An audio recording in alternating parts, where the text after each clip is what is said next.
Baik, bismillahirrahmanirrahim. Assalamualaikum warahmatullahi wabarakatuh.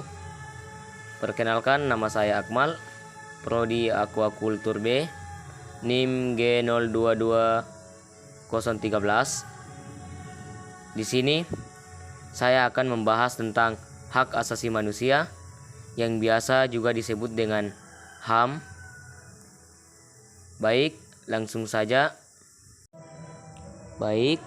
saja kita ke pengertian HAM. HAM adalah hak-hak yang telah dipunyai seseorang sejak dalam lahir. Menurut John Locke, HAM adalah hak-hak yang diberikan langsung oleh Tuhan Yang Maha Pencipta sebagai hak yang kontrati.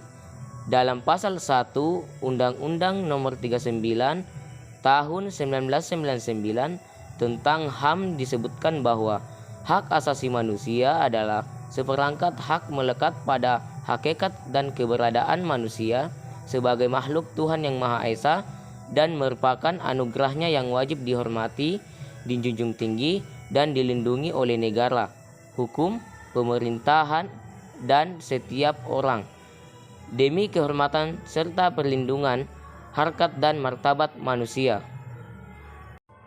Adapun macam-macam HAM. Yang pertama yaitu hak asasi pribadi yang biasa juga disebut dengan personal rights. Contohnya, hak mengeluarkan pendapat, hak menikah, hak untuk memeluk agama, hak untuk kebebasan untuk bergerak. Yang kedua, hak asasi politik.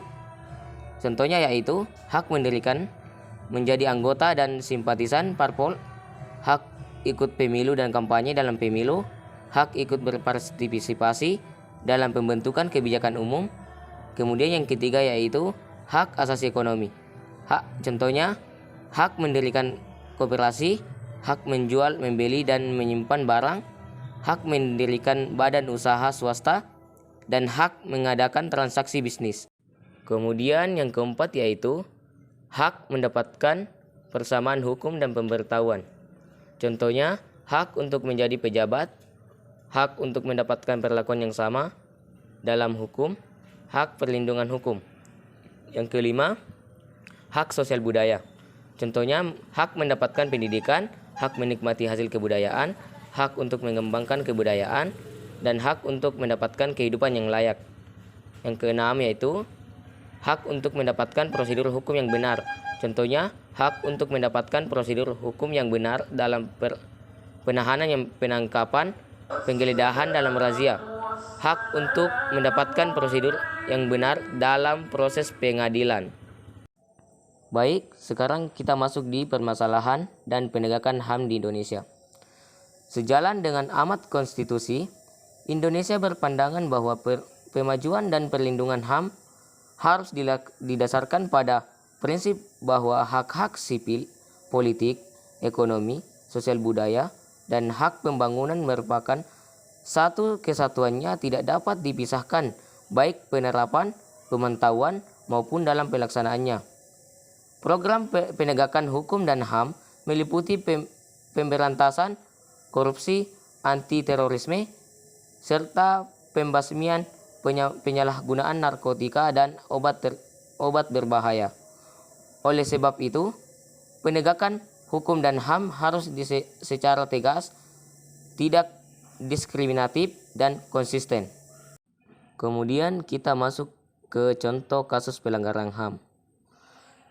Contoh pertama yaitu terjadinya penganiayaan pada Praja ST-PDN oleh seniornya dengan dalih pembinaan yang menyebabkan meninggalnya Klip Muntu pada tahun 2003. Contoh kedua yaitu orang tua yang memaksa kehendaknya agar anaknya masuk pada suatu jurusan tertentu dalam kuliahnya merupakan pelanggaran HAM terhadap anak, sehingga seorang anak tidak bisa memilih jurusan yang sesuai dengan minat dan bakatnya.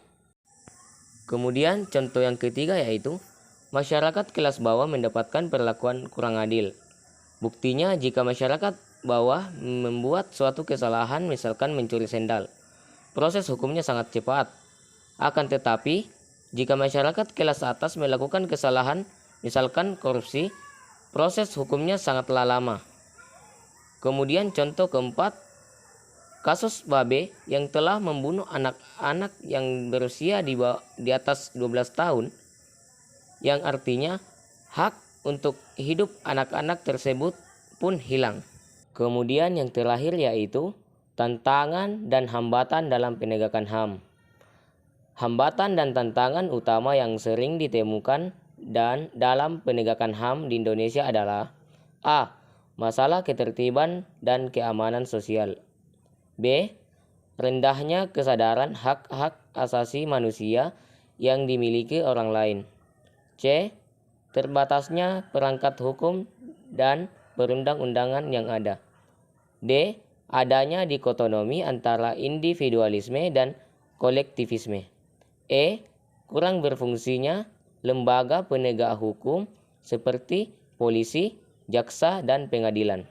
Sekian pemaparan dari saya. Lebih kurangnya mohon dimaafkan. Wabillahi taufiq wal hidayah. Assalamualaikum warahmatullahi wabarakatuh.